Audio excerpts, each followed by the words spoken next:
So similar to using integration to find the area under a curve, we can use it to model the volume. We're going to look at a very specific instance. We're going to rotate a figure around an axis. Usually we're going to look at the x-axis or another horizontal line and find the volume of that. So if you think about rotating any figure, doesn't matter how weird it looks or, rectangular in this case, it's going to make a circular shape. So we're going to use that to our advantage. I'm going to go through this fairly quickly. You have the notes in front of you if you want to read through. I want to highlight a couple key points here. So if you think about just this rectangular cross-section, if you rotate that, you end up with a cylinder. So a cylinder's volume is pi r squared times the height. We can use this to our advantage to find the volume of any figure. So looking at this kind of funky curved shape, we could use a similar idea. We're always going to end up with that circular cross-section, and they're trying to show that here. Obviously, we don't want ours to be this chunky and wide. That's why we're going to use integration to find a very, very, very, very small width. But they all end up being circular in nature.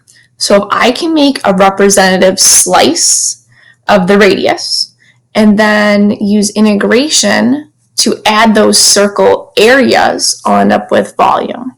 So I'm going to go back up to here. If I'm talking about a cylinder, the volume is pi r squared height.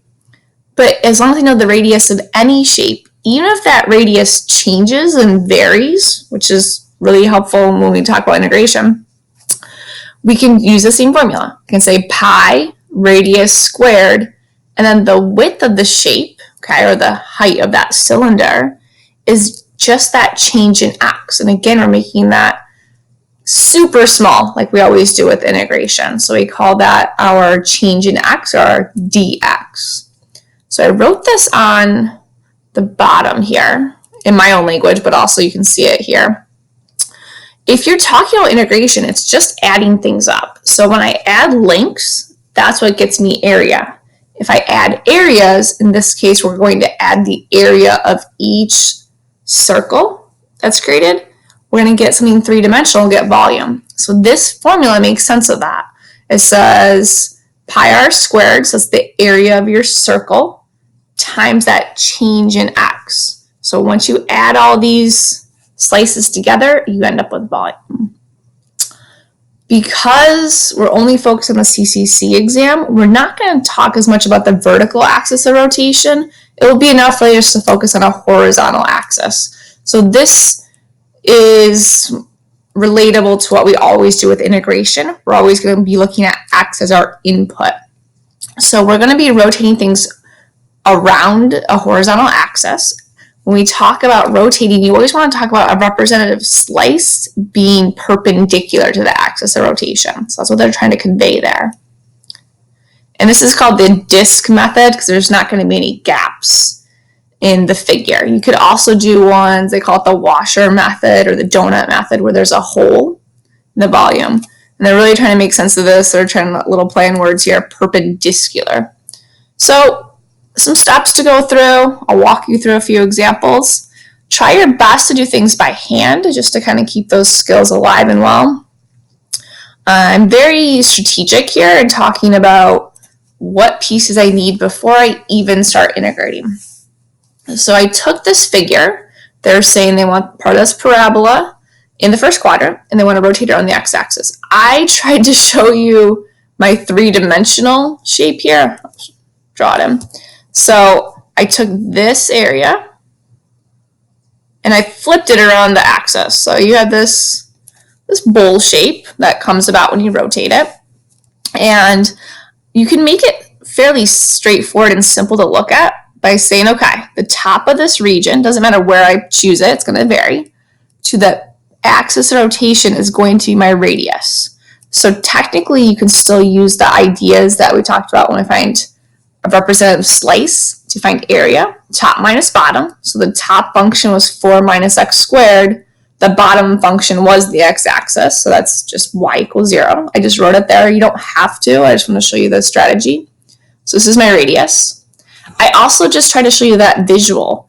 if you were to rotate this around, what you're trying to represent are these circles being created. Oh, bad circle. So there's the radius of that one. So if I have the radius, again, it's going to change as x changes. That's fine. I can use that within the area of my circle. So the area of the circle is pi r squared. So I'm going to take those areas and use integration. I'm going to add them up. So I like to write it out in general, the pi r squared. How am I adding them up? I'm going from 0 to 2. I want all those slices together. And then I plug in my radius, square it, and I just pulled the pi out front because it's a constant. I simply expanded this. So a little double distribution got me here.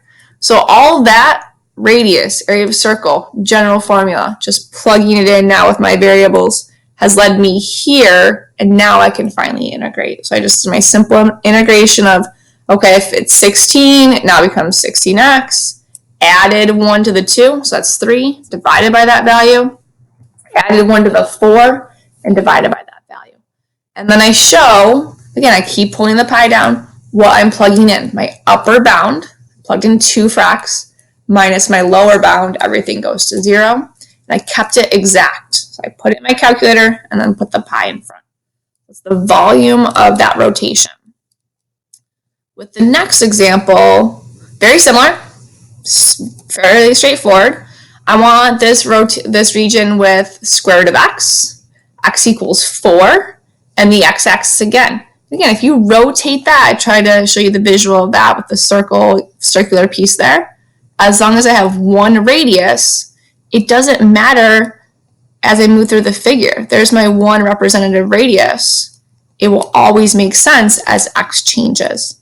So that ended up just being the function again, square root of x. I put that right into my volume formula. So there's my area of my circle, pi r squared. And I like to simplify before I even integrate. So I squared the square root, their inverses, goodbye to that. So I have x, pulled the pi out front, did a little integration, and plugged in the bounds. So those two are fairly straightforward because they use the x-axis. If you change to a different axis, okay, so I'm still horizontal, we can use a little bit more strategic thoughts with that. So here I'm looking at a parabola again. I'm looking at x equals 2 and the horizontal line y equals negative 2. So I'm taking this region, and instead of rotating around the x-axis, I'm rotating around the line y equals negative 2. So what I notice is this region, when I rotate it around that line here, it's still a solid figure. So that's helpful. I can use the strategy of finding the radius and using my area of my circle.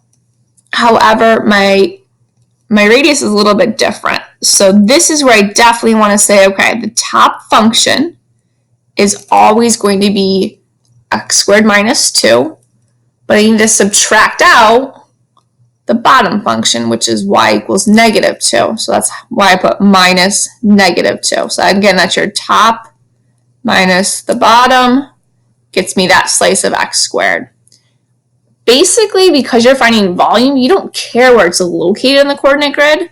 This subtraction just says, okay, that length is x squared. So basically, it's as if you were to go up here and shift it up and look at this same region. It doesn't matter where it's shifted, it's going to give you the correct volume. So let me erase that. So anyway, my representative slice is just this radius. I'm rotating it around this line. Same idea. I do the pi radius squared, do a little simplification. Now I'm ready to integrate. I did my little arrow here, integrate, and plug in my bounds. And if you know it's going to be 0, you don't have to show that.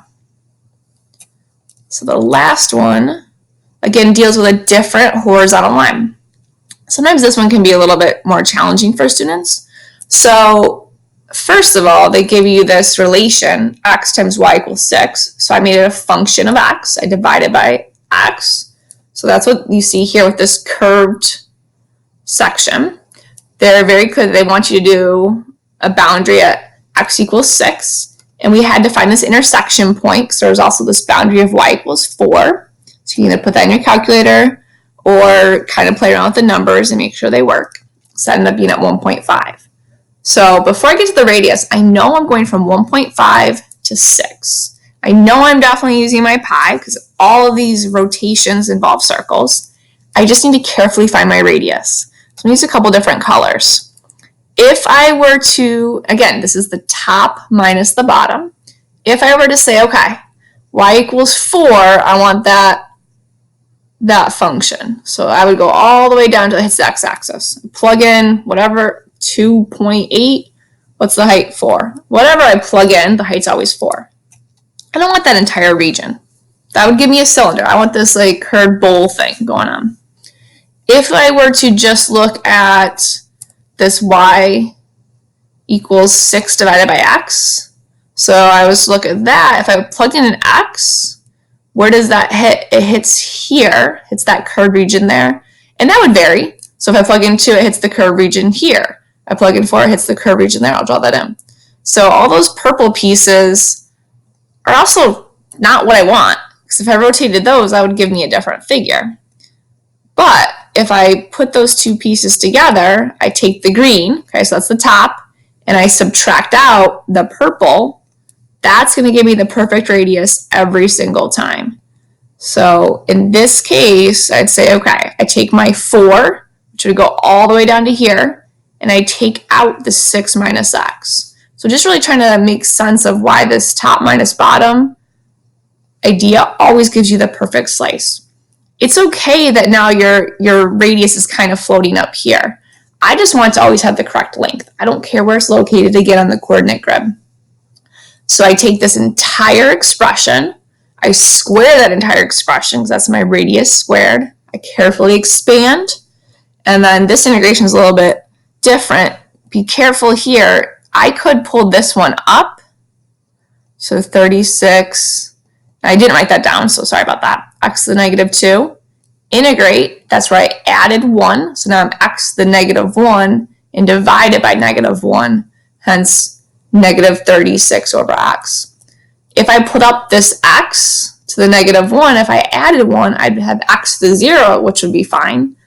But I can't divide by 0, so there's got to be a different strategy there. So remind you that's your natural log integration. I kept the constant of negative 48 out front of the natural log. Then I plugged in this one.